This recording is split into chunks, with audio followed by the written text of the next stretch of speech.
नमस्कार बच्चों। आज जो हमारा टॉपिक है वह है भारतीय संविधान। ठीक है।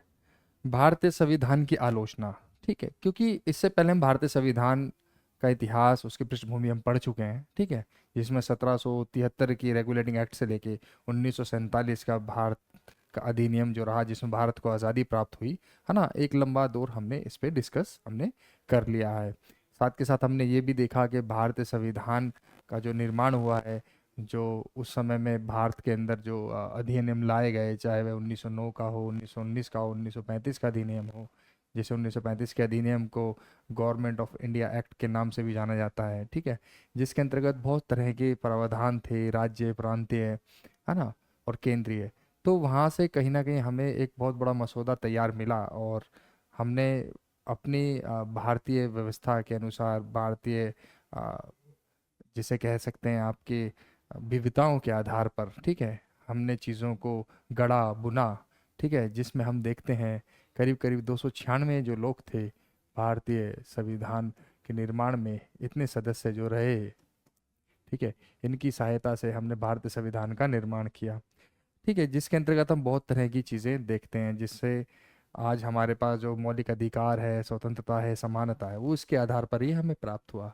लेकिन इन सब चीज़ों के बावजूद भी इसके अंतर्गत एक भेद देखा गया, एक बुनियादी कहीं भूलें भी देखी गई। ठीक है। जिस पे आज हम चर्चा करेंगे।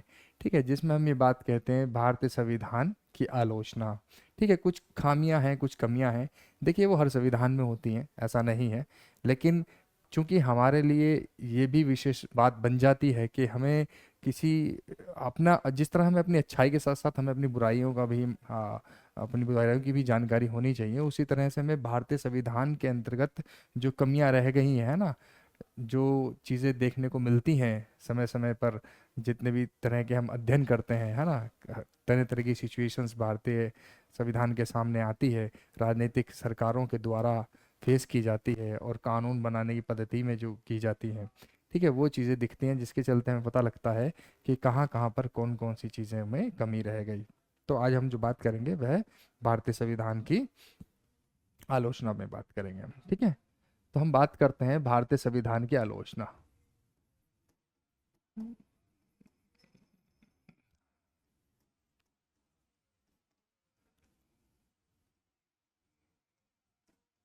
ठीक है।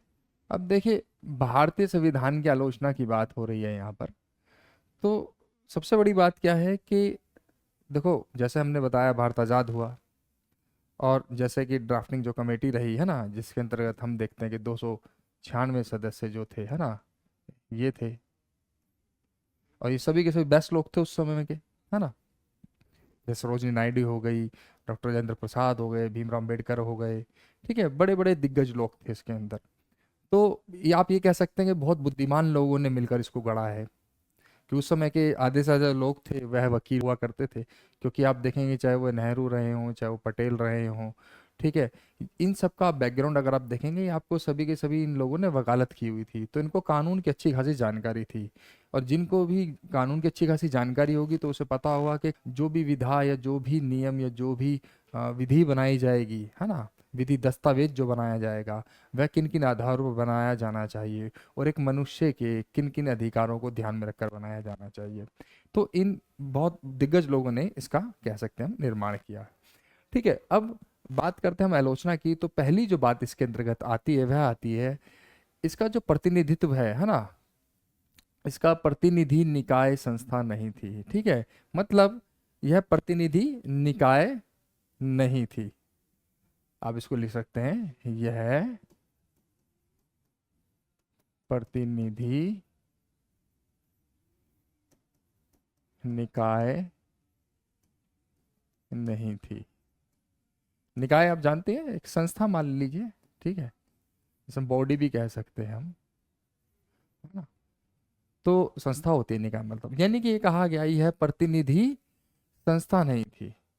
अब देखिए, ये प्रतिनिधि संस्था नहीं है, इसका मतलब, कहने का मतलब सीधे सीधा क्या आता है कि देखिए, चूंकि इसके अंतर्गत आप देखें तो प्रतिनिधि का मतलब क्या होता है, जैसे किसी का प्रतिनिधित्व करने वाला। आप देखते हैं कि ये जो प्रतिनिधि निकाय नहीं है, वो इसलिए नहीं है क्योंकि इसमें वयस्क ठीक है। तो इसके अंतर्गत हम देखते हैं जो वयस्क है, यानी वयस्क जो 21 वर्ष, उसमें तो 21 वर्ष की आयु थी, ठीक है, वो तो बाद में था अभी, ठीक है। तो वयस्क मताधिकार, है ना, ये वयस्क मताधिकार पर आधारित नहीं थी। कि आपने देखा उसमें तो चुनाव थे ही नहीं, कि जब ये ड्राफ्टिंग जो कमेटी बनी है, जिन जो 296 लोग थे, इनका तो किसी ने कोई चुनाव ही नहीं किया था। क्योंकि हम देख रहे थे कि कहीं ना कहीं एक जो दल था जो आज़ादी की लड़ाई में लड़ रहा था, कुछ लोग थे, है ना, उन लोगों ने ही जो भारत का प्रतिनिधित्व करते हुए दिखाई दे रहे थे, जो डायरेक्ट किसी न किसी आंदोलन में संलग्न थे, है ना, और आंदोलन को लीड कर रहे थे। जैसे हम प्रमुख रूप से देखते हैं, महात्मा गांधी थे, और पंडित जवाहरलाल नेहरू थे, पटेल थे, डॉक्टर राजेंद्र प्रसाद थे, सरोजिनी नायडू थी, तो बड़े बड़े लोग थे, अंबेडकर थे। तो ये जो लोग थे, कहीं ना कहीं दिखता था कि हाँ, ये भारत के एक रहनुमा के रूप में दिख रहे थे। तो इन लोगों का एक तरह ग्रुप था, उसमें पार्टी बन चुकी थी, सब जानते हैं, कांग्रेस पार्टी थी। तो कहीं ना कहीं उन आधारों पर इन लोगों ने यानी कि जैसे जो लॉर्ड माउंटबेटन योजना आई थी, उसमें उन्होंने एक बात रख दी थी कि हमें भारत के अंदर, यानी कि हमें अपना संविधान चाहिए। तो उसी के आधार पर क्या कहा गया कि मुस्लिम लोगों ने, फिर मुस्लिम लीग की भी मांग थी कि हमें अलग संविधान बनाना है, तो उस तरह से वो बना दिया गया।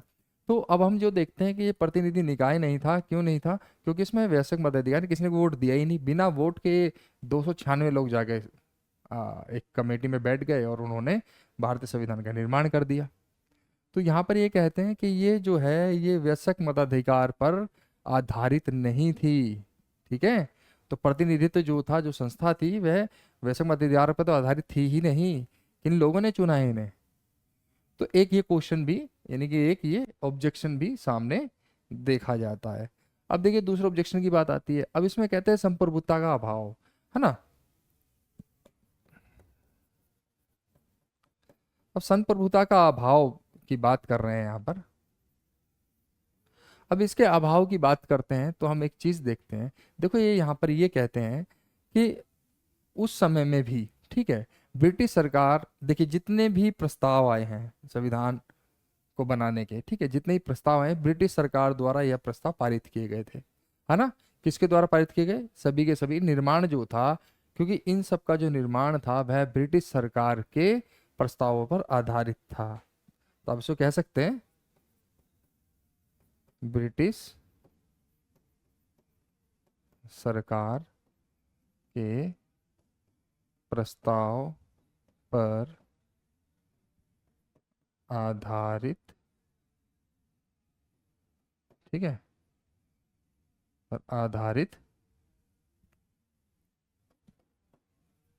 नियम या कानून, ठीक है।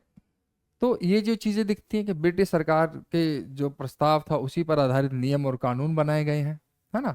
देखो यहाँ तक कि ये चीज भी है कि संविधान की बैठकें कब कब होंगी, कब कब नहीं होंगी, ठीक है, इस चीज के लिए भी इजाजत किससे लेते थे? ये ब्रिटिश सरकार से लेते थे। तो ब्रिटिश सरकार की इजाजत पे ही ये बैठकें करते थे, ठीक है। और कब क्या क्या प्रस्ताव होगा, क्या क्या नहीं होगा, आप देख रहे हैं जो भी, चाहे वो 1835 का अधिनियम रहा हो, है ना, चाहे 1919 का अधिनियम रहा हो, आप देखेंगे उसके अंदर भारत का पुलिस व्यवस्था आप देख लीजिए, है ना। तो उसमें कहीं ना कहीं आपको जो ब्रिटिश कानून थे, जो नियम थे, जो गुलामों को कंट्रोल करने, गुलामों पर शासन करने के लिए जो नियम बनाए गए थे, कहीं ना कहीं काफी हद तक ज्यों के त्यों रख दिए गए भारतीय संविधान में। तो कहीं ना कहीं हम ये कहते हैं इसमें संप्रभुता का अभाव था। ये संप्रभुता यहाँ पर थी ही नहीं, क्योंकि यह किस पर आधारित थी? ब्रिटिश सरकार के रहमो करम पर आधारित थी, ठीक है। अब देखो एक और बात कही जाती है, इसमें कहा जाता है कि समय की बर्बादी।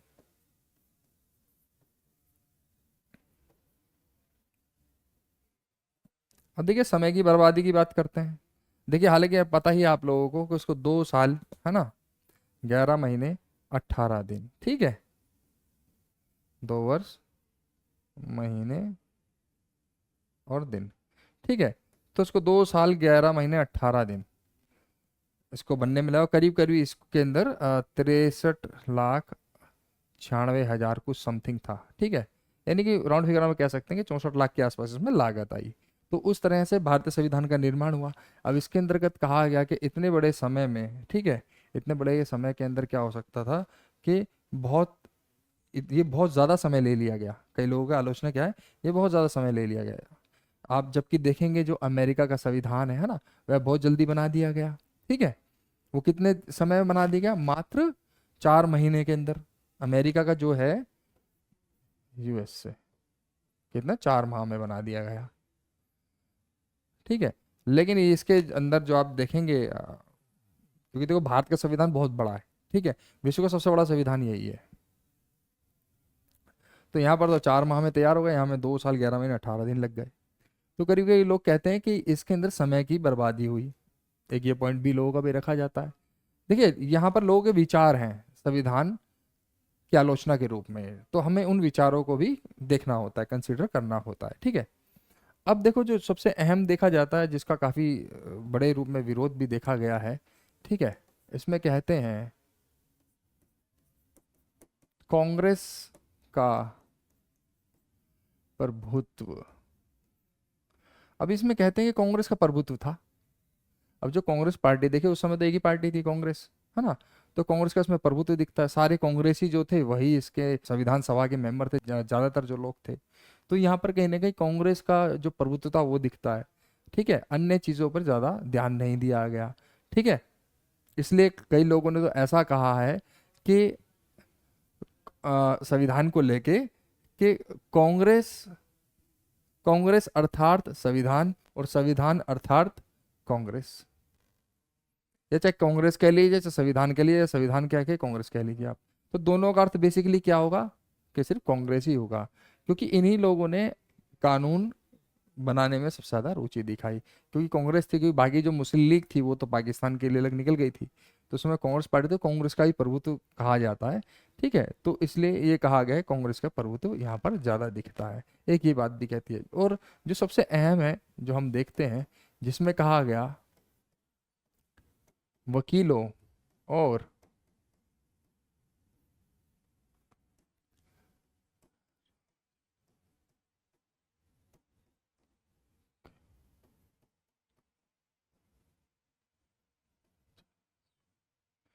ठीक है, वकीलों और राजनीतिज्ञों का वर्चस्व, ये बात कह रहे हैं भाई इसमें। तो क्या कहते हैं?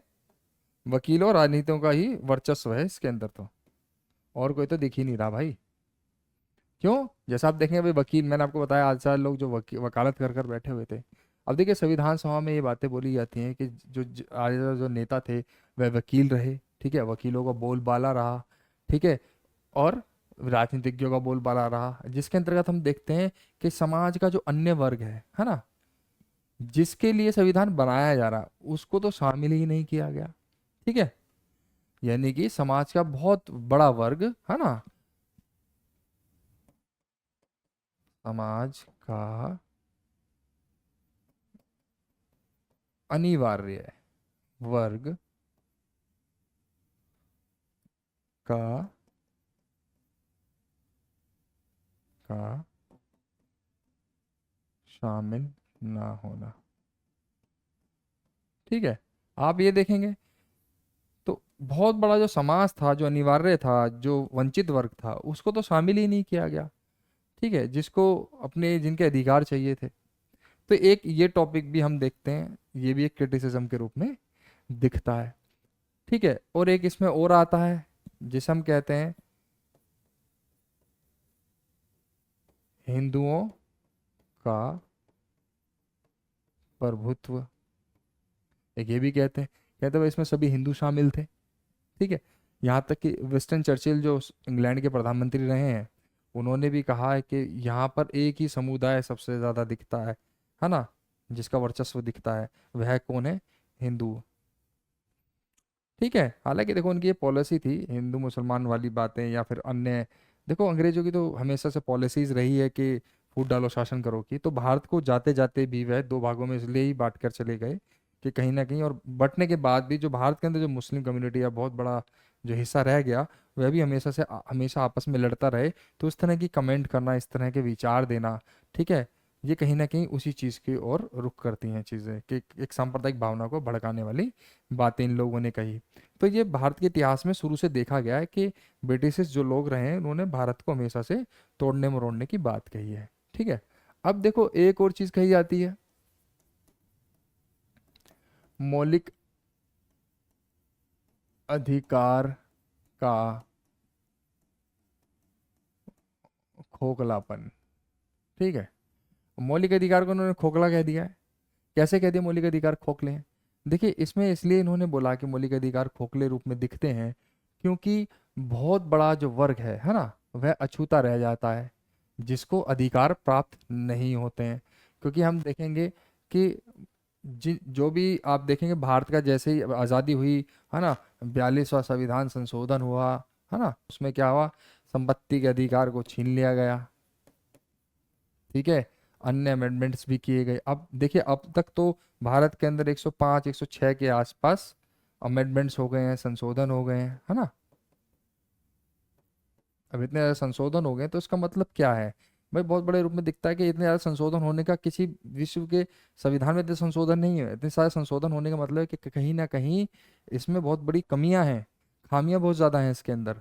तो यहाँ पर ये कहते हैं कि मौलिक अधिकार देखने भर के रह गए हैं, क्योंकि यहाँ पर ये कहा जाता है कि भाई व्यक्ति को पूर्ण स्वतंत्रता प्राप्त नहीं है। ठीक है, कहीं ना कहीं हर चीज़ में कंडीशंस ज़्यादा डाली गई हैं। तो कई लोगों के विचार इस तरह के हैं। तो मौलिक अधिकार का भी एक थोतापन वो कहते हैं, व्यक्ति को उनके अधिकार प्राप्त नहीं होते हैं क्योंकि बहुत बड़ा वर्ग जो है वह अछूता रह जाता है। देखो, हालांकि SC ST OBC के लिए बहुत ज़्यादा तरह के कानून बनाए गए, है ना। जैसे हम देखते हैं, मंडल आयोग आया था, है ना। मंडल आयोग आया जो 1990 में VP सिंह की सरकार के समय में जो आया, है ना। बाद में हम देखते हैं कि उन्होंने, मंडल आयोग ने कम से कम भी अपनी 40 नीतियाँ रखी थी, है ना। जिस नीतियाँ कह लीजिए या सुझाव कह लीजिए, ठीक है, या मांग कह लीजिए आप उसे, मोटे तौर पे तो खैर मांग ही थी वो। ठीक है, मांग 40 रखी थी, लेकिन उसमें से एक्सेप्ट कितनी की गई? सिर्फ की गई 2। 2 को माना गया, बाकी मांगों को ठुकरा दिया गया। ठीक है, और उसके लिए बहुत बड़ा आंदोलन करना पड़ा। तो 2 ही चीज़ों को मान्यता प्राप्त हुई या कानूनी रूप में देखा गया। उसके अंदर भी कंडीशन लगा दी गई, क्रीमी लेयर वाला कॉन्सेप्ट। जबकि 52% जो है ना, 52% आबादी जो है वह क्या है? OBC है। इसके ऊपर बात कही गई। अब देखो, लोग ये भी तो कहते ही हैं, अब जाहिर सी बात है, देखो समय समय पर संविधान की व्याख्या होगी, संविधान के बारे में जाना जाएगा, कहाँ कहाँ पर वो कारगर साबित हो रहा है, कहाँ कहाँ नहीं हो रहा है। तो कहने के हम देखते हैं कि जो सरकार है ना, वह कहीं ना कहीं अपनी मनमानी ही करती है। जो लोगों के एक्चुअल में अधिकार हैं, है ना, वो अधिकार लोगों को नहीं मिलते हैं। तो ये बहुत बड़ा वर्ग है 52% OBC का होना। तो उनको सिर्फ 40 मांगों में से 2 मांगों की ही पूर्ति की गई। तो कहीं ना कहीं इस पे एक प्रश्न उठ जाता है कि भाई नहीं, कहीं ना कहीं मौलिक अधिकार वाली चीज़ें देखने को नहीं मिलती हैं। हालांकि देखो, आरक्षण मौलिक अधिकार का ही तो हिस्सा है। क्योंकि आप देखेंगे, जब हम समानता की बात करते हैं, है ना, समानता में जब हम बात करते हैं, 15 की बात की जाती है, तो जो समानता बात करते हैं जिसमें हम सभी के साथ लिंग धर्म जाति के भेदभाव नहीं करेंगे हम, है ना। तो ये जो स्थान, जन्म स्थान के आधार पर भेदभाव नहीं करेंगे, तो ये जो बात कही जाए समानता के, उसमें कही जा रही है। लेकिन यहाँ पर हम देखते हैं कि यहाँ पर भाई लोगों को अधिकार दिए जा रहे हैं। वो हालांकि इस चीज़ को जस्टिफाई कर दिया गया है, पहले भी हमने बताया इस बारे में कि वो जिसे कहते हैं संरक्षणकारी विभेद जो हम देखते हैं, वो इसलिए है क्योंकि उनको संरक्षण दिया गया, आरक्षण दिया गया, ताकि एक वर्ग के साथ जो ऊंचा जो वर्ग रह गया, क्योंकि भारत के अंदर हमेशा कुरीतियां रही, इतिहास भारत का रहा है जिसमें एक बहुत बड़ा तबका शोषण का शिकार रहा। तो उसके समतुल्य लाने के लिए इनको रिजर्वेशन दिया गया, जिसपे हर 10 वर्ष बाद यानी कि बातें की जाती थी कि हाँ भाई, इसको बढ़ाने की जरूरत है या नहीं है। और आज भी हम देखते हैं कि काफी हद तक लोगों का विकास नहीं हुआ है। ठीक है, क्योंकि हम देखते हैं कि सिर्फ 20% ही एक जनरल कम्युनिटी दिखती है, और बाकी 80% तो जो हम देखते हैं वो बाकी तो SC है, ST है, OBC है, ये क्लास आ जाती है। बाकी इनके तो अधिकारों की रक्षा ही नहीं हो पाती है, ये एक्टिवली इन्वॉल्व भी नहीं है। आज भी बड़े बड़े पदों पर आपको देखेंगे श्रमण जातियां ज़्यादा देखने को मिलती है। तो ये लोगों के ऑब्जर्वेशंस हैं बेसिकली। ठीक है, एक ये कहा गया भाई इसका इसका थोतापन है। दूसरा, भारत के अंदर जो कहा जाता है भाई ये संविधान सफल नहीं है, क्योंकि इसके अंतर्गत हम देखते हैं कि जो हमारी न्याय व्यवस्था है ना, न्याय व्यवस्था है, इसमें क्या होता है, व्यर्थ का, इसमें व्यर्थ लंबे समय तक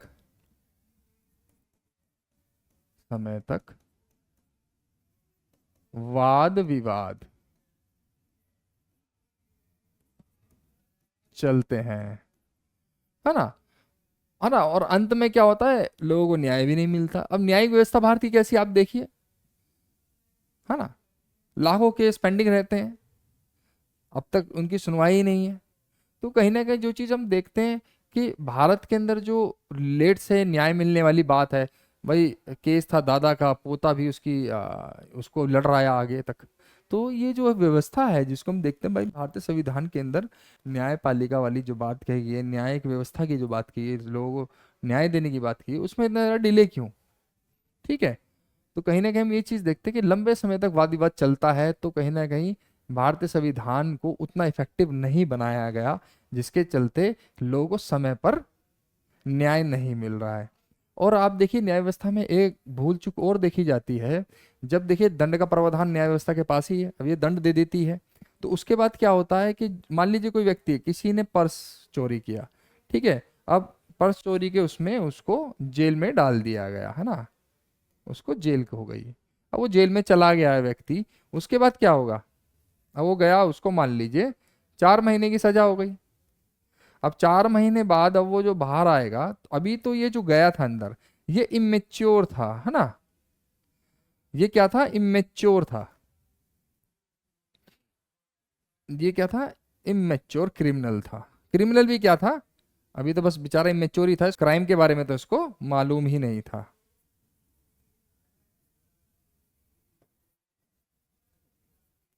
ठीक है। तो ये इमेच्योर था, इसको भाई सजा हुई 4 महीने की, अब इमेच्योर क्राइम किया था इसने, अब ये 4 महीने बाद बाहर आएगा जब, ठीक है, तो ये क्या हो जाएगा? ये मेच्योर क्रिमिनल बन जाएगा। क्योंकि ये इसलिए कहा जाता है क्योंकि भारत के अंदर जो जेल व्यवस्था जो है अंदर हम देखते हैं, वहां पर क्या है कि उसको इतना सरकार के द्वारा इतना इफेक्टिव नहीं बनाया गया। ये सुधार केंद्र बेसिकली, किसी को दंड देना, दंड का मतलब क्या? दंड ऐसा जिससे व्यक्ति के व्यक्तित्व में सुधार आए। दंड का मतलब ये नहीं उसको मानसिक और शारीरिक प्रताड़ना देना, नहीं। देखो शारीरिक प्रताड़ना की जो बात कही गई है, वो इसीलिए ही कही गई है कि व्यक्ति सत्य बोले, सच बोल दे, किसी बात को उगलवाने के लिए, या मेंटल या फिजिकल जो टॉर्चर दिया जाता है, जब वो जुल्म कबूल कर लेता है, उसके बाद उसके साथ किसी भी तरह की जबरदस्ती या शारीरिक मानसिक हिंसा नहीं की जाती। ठीक है, ये मानव अधिकार के खिलाफ है। तो कहीं ना कहीं ये चीजें देखी जाती हैं कि भाई उसको आपने सच उगलवा लिया, जो भी था उसने एक्सेप्ट कर लिया, लेकिन बाद में अंदर सुधारने वाली बातें ही नहीं है। वहां पर उसके सुधार पे बहुत कम काम किया जाता है। हम ज्यादातर देखते क्या है कि जाता इमेच्योर है, आता मेच्योर क्रिमिनल बन के। तो कहने की कई लोगों का ये भी है कि न्यायिक व्यवस्था में सुधार लाने की बहुत ज्यादा जरूरत है। ठीक है। तो एक ये चीज हमें दिखती है कि हाँ, न्यायिक व्यवस्था में लाने की इस चीज को जरूरत है। और क्या कमी है, बताइए आप भी। देखिए आपने क्या ऑब्जर्व किया, आप मुझे वो बताइए, उस पर भी चर्चा हम करेंगे। ठीक है।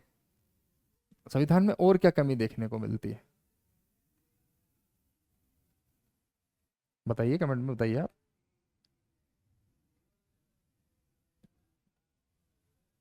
ठीक है। देखिए, अब आप देखिए, इसमें मैं आपको एक टास्क देता हूँ, ठीक है ना, आप ना इस चीज पर सोचना, ठीक है, और मुझे कमेंट में बताना कि आपको भारतीय संविधान के अंदर कहाँ कहाँ कमियां दिखती हैं, किन किन चीजों को सुधारने की आवश्यकता है।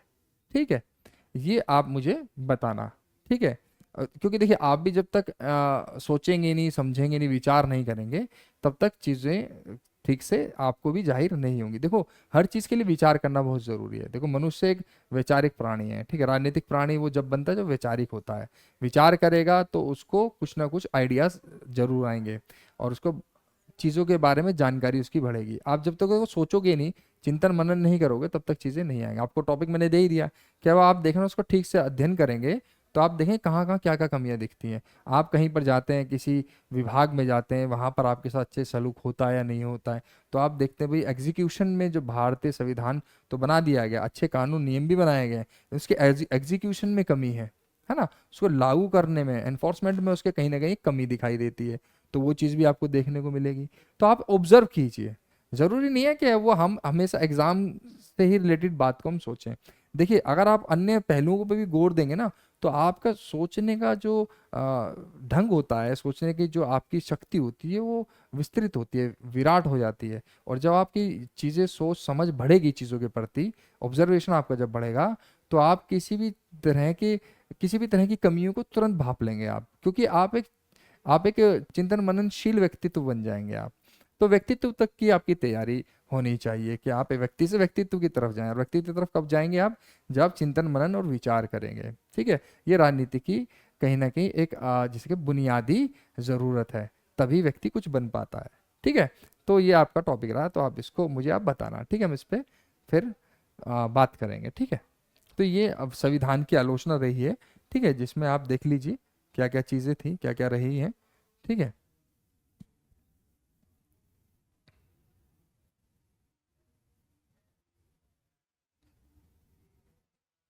ठीक है, कुछ खास था नहीं इसमें, ये क्योंकि आपने भी इस चीज़ को ऑब्जर्व किया होगा। ठीक है, अब देखो कई लोग जैसे बताते हैं कि भाई ये हिंदुओं की पार्टी, ये सब चीज़ें आप देख सकते हैं कि 79 के आसपास जो सदस्य थे, है ना, वह कौन थे? आपको मुस्लिम मिलेंगे, वो मुस्लिम थे उस सदस्य।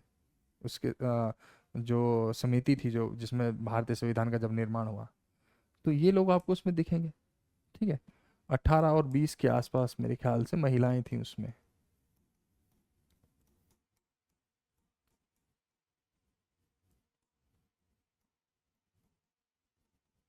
महिलाओं की भागीदारी भी थी, 18 से 20 उसमें महिलाएं थी। तो आप कह सकते हैं चार, मेरे ख्याल से सिख थे उसमें, सिख कम्युनिटी थी। तो आप देख सकते हैं कि काफी हर हर एक व्यक्ति कहीं ना कहीं आपको जो समय में था, है ना, उनको एक्टिवली इन्वॉल्व किया गया। ऐसा नहीं है कि इन्वॉल्व नहीं किया गया। SC ST का वर्ग भी था उसमें, हालांकि यहाँ तक कि आप देखेंगे हमारे भीमराव अम्बेडकर जी ने तो उसको बनाया ही है। तो हर चीज़ का बड़ा ही बुनियादी रूप से ख्याल रखा गया है। ठीक है, खैर आप सोचना और समझना और मुझे बताना आप। ठीक है, आज इतना ही।